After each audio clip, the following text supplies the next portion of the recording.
최영이 태어나고 19년 뒤인 1335년 10월 11일 오늘날 함경남도 영흥지방인 동북면에서 최영 못지않게 범상치 않은 사내 아이가 태어납니다.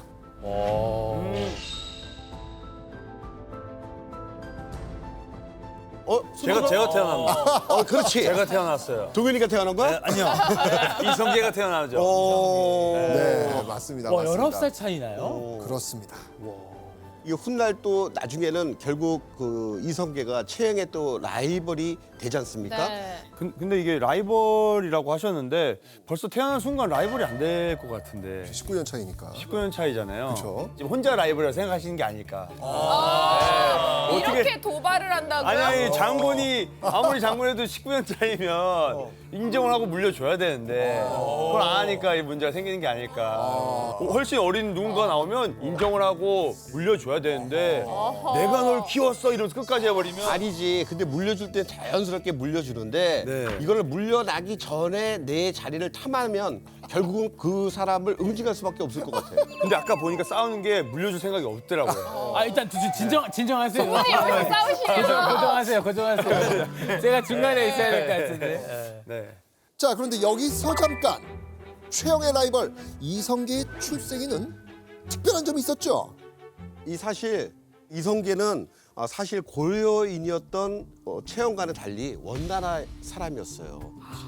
왜냐하면 이성계가 태어나던 바로 100년 전 1231년 고려는 몽골의 침략으로 동북면 땅을 빼앗깁니다. 당시 동북면에 살던 이성계의 고조 할아버지는 그 몽골에 투항을 했어요. 그 이후로 몽골은 국호를 세웠는데 그 국호 이름이 원나라가 됐습니다.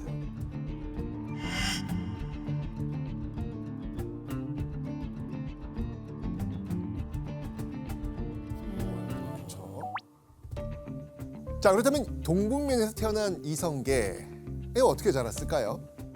젊은 시절 이성계에 대한 기록이 또 남아 있습니다. 바로 이겁니다.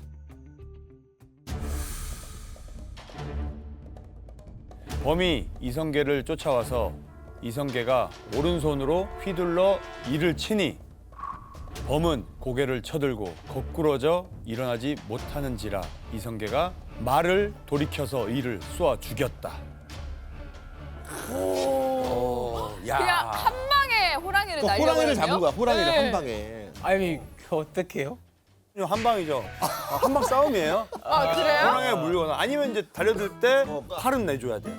이 물고 그 다음에 가게. 화를 내줘요. 팔을 내줘야지. 이가 있으니까. 너무 허세 아니에요, 너무 동현 씨? 어색한데요? 제가 봤을 때 이 팔을 내줄 때 이미 기절한 상태인 것 같은데. 그러니까. 그럴 것 같은데. 물론 이제 조선을 건국한 이성계를 돋보이게 하기 위한 기록이니까 약간의 과장이 더해졌을 겁니다. 자, 하지만 이제 중요한 건요. 무인 기지를 타고난 최영처럼 이성계 또한 무예 실력이 굉장히 출중했다는 겁니다. 교수님, 그러면 이성계 가문도 귀족 가문이었어요? 뭐 귀족 가문이라고 볼기는 좀 어렵죠. 아무래도 이 채영 가문하고 비교해 보면 격이 확연히 다르다고 볼 수 있습니다. 채영 가문은 개국공신 집안의 정통 귀족 가문이기 때문에 중앙 무대에서 인정받는 가문이고요. 이성계는 사실은 그때까지만 해도 이 변방에 동북면 지역을 다스린 토 세력 정도거든요. 이거는 정치적 입장에서 보면 양쪽은 비교할 수 없는 그런 수준 차이를 갖고 있다고 보시면 됩니다. 고려 개국공신 집안 출신 최영과 원나라에 투항한 집안 출신 이성계. 탁월한 신체 조건을 가졌다는 것 외에는 사실 두 사람 사이 접점이 있다 없다? 전혀 없죠. 없어요. 전혀 맞습니다. 없죠. 자, 훗날 서로의 든든한 동지가 될 최영과 이성계는요. 이렇게 각자의 자리에서 자신의 길을 개척해 나가고 있었습니다. 자, 그렇게 최영이 입대해서 장교 생활을 한 지 약 20년이라는 시간이 흐릅니다. 어느덧 최영의 나이는 30대 중반에 접어들었죠. 그러던 어느 날 최영에게 놀라운 소식이 전해집니다. 당시 고려 왕이었던 공민 왕이 최영에게 이걸 하사하겠다는 겁니다. 이겁니다. 우다치. 우다치. 자, 이건요 몽골어로 문지기. 아. 예, 문지기란 뜻을 가진 우다치입니다. 그러니까 우다치는요 국왕의 친위대로 왕을 호위하는 임무를 맡는 관직입니다. 아. 그 양광도에서 이제 최영이 주로 했던 일이 당시 고려를 굉장히 괴롭혔던 왜구를 토벌하는 일이었거든요. 그런 가운데 무인으로서 능력을 출중하게 발휘를 하니까 군 내부에서 추천을 했을 겁니다. 그래서 이제 왕이 보게 되니까 가문도 좋아요. 그러니 당연히 친위대에 배속시키는 게 제일 무난하다고 봤겠죠. 맞네. 그러니까 최영이 늦은 나이에 드디어 변방 지역 관리 아래에서 일하는 사병이 아닌 왕이 사는 궁궐에서 군인으로 근무할 수 있게 된 겁니다. 그러면 왕하고 자주 볼 수 있겠네요. 그렇죠. 자, 그런데 고려 공민왕 제위 1년째인 1352년 10월 3일 우다치 최영을 비롯한 군인들이 궐 안을 마구잡이로 헤집기 시작합니다. 왜요? 그리고 잠시 후 공민왕의 최측근이자 1등 공신이었던 한 문신이 이 군인들의 칼날에 목숨을 잃고 맙니다. 자, 대체 이 문신은 누구며 최영을 비롯한 군인들은 왜 갑자기 문신을 죽이는 일을 저질렀을까요? 바로 이것 때문이었습니다. 조일신의 난. 공민왕을 원나라 볼모 시절부터 보필한 인물이자 정말 공민왕의 오른팔 조일신이 공민왕을 배신하고 난을 일으킨 거예요. 조일신은요 늦은 밤 궁을 포위하고요 공민왕 침소에 들이닥칩니다. 그리고 공민왕을 협박해서 자신의 측근들을 줄줄이 고위관직에 앉히죠. 근데 여기서 조금 이상한 점이 있습니다. 난을 일으켰으면 공민왕을 죽여야 될 텐데 죽이지 않아요. 사실 조일신이 난을 일으킨 목적은요 공민왕을 파위시키는 건 아니었습니다. 목적이 뭐예요? 당시 그 조정에 친원 세력을 이루고 있었던 기황후의 일족과 원나라에 부역했던 인물, 즉 친원 세력을 제거하고 자신이 최고 권력자가 되고자 한 거죠. 자, 이런 조일신의 의도를 알게 된 공민왕은 이거 더 큰일 벌어지면 안 되겠는데?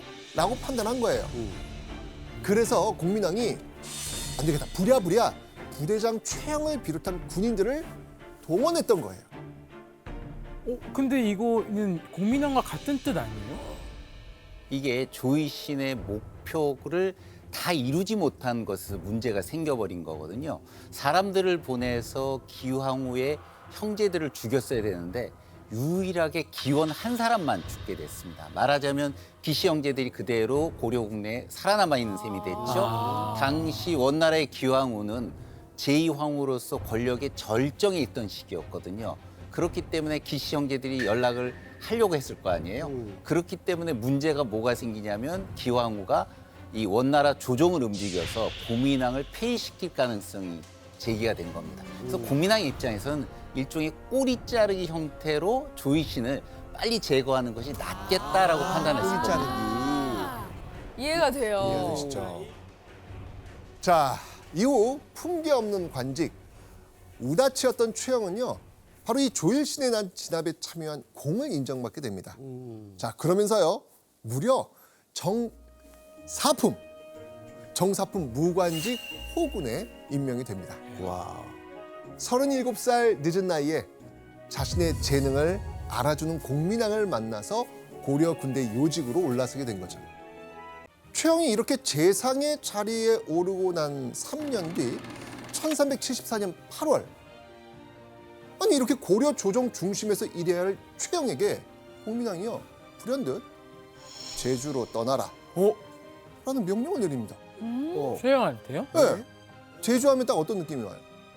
유배지. 유배지. 네. 본인한테도 바로 이 사건 때문이었습니다. 모코의 난.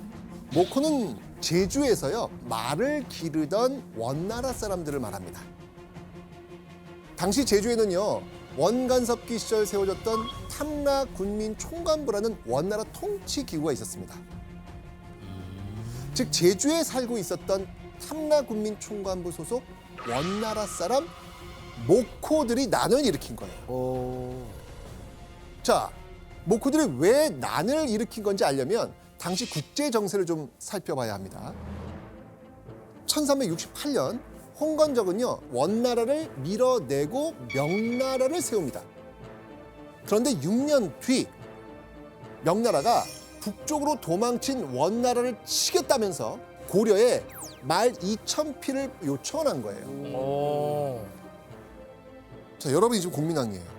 자, 명나라에서 원 치겠으니 말 2,000피를 보내달래요. 어떻게 하시겠습니까?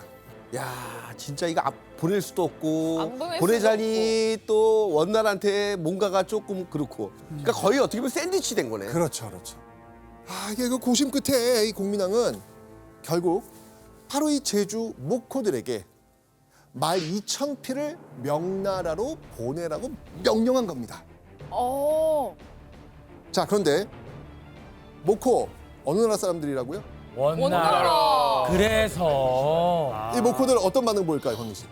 당연히 싫어하죠. 당연히 싫어하죠. 그렇죠. 네. 네.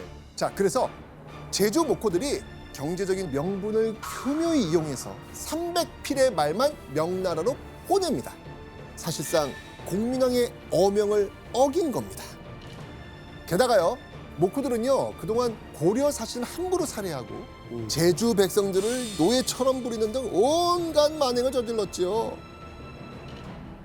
결국 공민왕은 수많은 신 앞에서 최영에게 이렇게 말합니다. 적을 섬멸하라. 명령을 듣지 않는 자는 벼슬이 높든 낮든 벌을 주는 걸 꺼리지 말라. 이 부호를 하사하시는 전하께 하려소서. 황제국 고려의 영광을 되찾기 위한 첫발을 떼는 것이라. 교수님, 그 제주도에 간다는 게 엄청 힘든 일 아니었어요? 그렇죠. 당시에는 무척 힘든 일이었는데요. 일단 가는 길도 어려운 데다가 제주가 특수한 지역입니다. 일종의 독립국 같은 그런 지위를 갖고 있었기 때문에 천지의 정보나 안내를 받아야 되는데 그게 쉽지가 않은 거죠. 그렇기 때문에 제주 원정이 쉬운 원정이 아니었던 거죠. 목숨 거는 거네. 그러니까 목숨 걸고 가냐. 314척의 전함을 이끌고 제주도 앞바다에 도착한 최영은요, 이 모코들을 상대로 정말 피 튀기는 전투를 시작합니다. 그리고 얼마 후 이런 소식이 전해집니다. 마침내 적의 괴수 3인의 목을 베어 머리를 서울로 전달하자 탐라가 평정되었다. 최영은 불과 한 달 만에 제주도의 원나라 사람 모코들을 완벽하게 진압한 겁니다. 모든 전투에서 항상 전승이네. 그렇죠.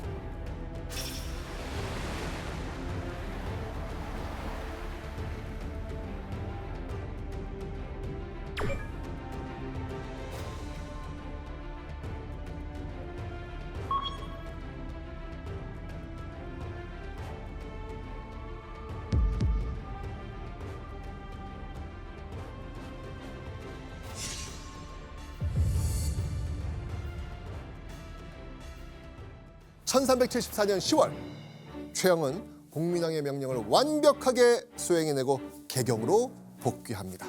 야. 자, 이광 씨, 이 개경으로 복귀한 최영의 한마디 뭐였습니까? 아주 기분이 좋았을 것 같아요. 딱 그러면서 신채영 묵호의 난을 진압하고 돌아왔사옵니다. 기뻐하시옵소서. 대단해. 최영이에요. 얼마나 기쁘겠어. 그러니까요. 그런데 최영의 이 보고가 끝났지만 공민왕은 아무 대답도 하지 않습니다. 심지어 기쁜 소식을 전하는 최영의 얼굴조차 눈물로 얼룩져 있었습니다. 왜요? 사실 최영이 마주한 건 이미 세상을 떠난 공민왕을 모신 관이었습니다. 왜? 최영이 조정을 떠난 한 달 사이 경호 집단 자재위 소속의 신하 홍윤이 공민왕을 무참히 살해한 거예요.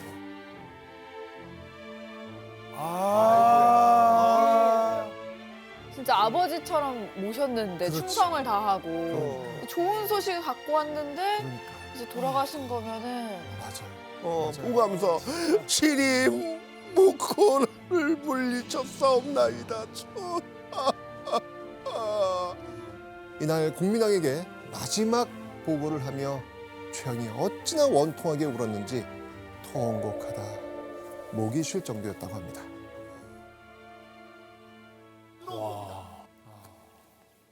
그렇게 공민왕의 아들 고려 제32대 왕 우왕이 즉위합니다. 당시 우왕의 나이는요 고작 10살이었습니다. 어린 우왕을 보며 최영은 어떤 생각을 했을까요? 어떻게 보면 자기를 총애하던 그 공민왕의 아들 우왕이잖아요. 나이는 어리지만 그 공민왕처럼 그 우왕을 내가 잘 섬겨야 되겠다. 그렇죠. 그리고 혹시 어린 우왕을 탐하거나 그런 자들을 위해서 아마 이 사람은 눈을 부릅뜨고 너희들이 감히 우왕을 탐한단 말인가요? 그 길을 전달하지 않았을까 싶어요. 그렇죠. 이후 최영은 우왕 밑에서 수많은 왜구를 섬멸합니다. 그중에 가장 대표적인 전투가 홍산대첩입니다. 홍산대첩. 자, 그래서 우왕은요 개선장군 최영에게 고려 최고의 관직 시중이라는 벼슬을 내리죠. 그런데요 고려 최고의 벼슬 시중 이 벼슬을 내렸는데 이걸 최영이 극구 사양합니다. 자, 여기서 문제. 최영이 벼슬을 사양한 이유는 무엇이었을까요? 정답. 정답. 최영이 벼슬을 사용한 이유는 본인이 원하던 벼슬이 다른 게 있습니다. 아, 너무 낮았어요. 그 뭐야? 왕을 노리는 거야? 다른 거 원하는 게 있었어요. 오답입니다. 자, 힌트 좀 드릴게요. 당시 상황과 관련된 거예요. 상황? 정답. 네, 이게 저희 같은 이 무인들의 입장이거든요. 네, 왜? 왜냐면 현장에서 뛰고 싶어요. 아, 어찌 보면 약간 사무직 같은 일을 해야 되는 거예요. 우와. 나랑 안 맞아요. 거의 지금 방향 좋아요. 정답. 네, 오답. 아니, 방향 좋아요. 네, 저는 뭐 그 당시에 정세가 너무 어지러웠어요. 지금은 왜구들이 쳐들어오는 이 왜구들을 막는 것이 우선이옵니다. 그러면서 거절했을 것 같아요. 정답. 진짜 채영 맞다. 채영이다. 진짜 채영이시다. 잠깐만요. 타임. 이제부터 최영은 정답 맞추면 안 되죠. 진짜 채영이니까. 최영이다. 네, 맞습니다. 최영은 국가 중대사를 논하는 관직에 오르면 전쟁터보다는 조정에서 보내는 시간이 더 많아지잖아요. 왜구를 몰살시킨 다음에 관직을 받겠다면서 거절을 했던 겁니다. 참해 참. 최영은 머리가 하얗게 셀 정도로 고령이었지만 고려 전국 방방곡곡을 돌아다니면서 적을 무찌르는 데 앞장섭니다.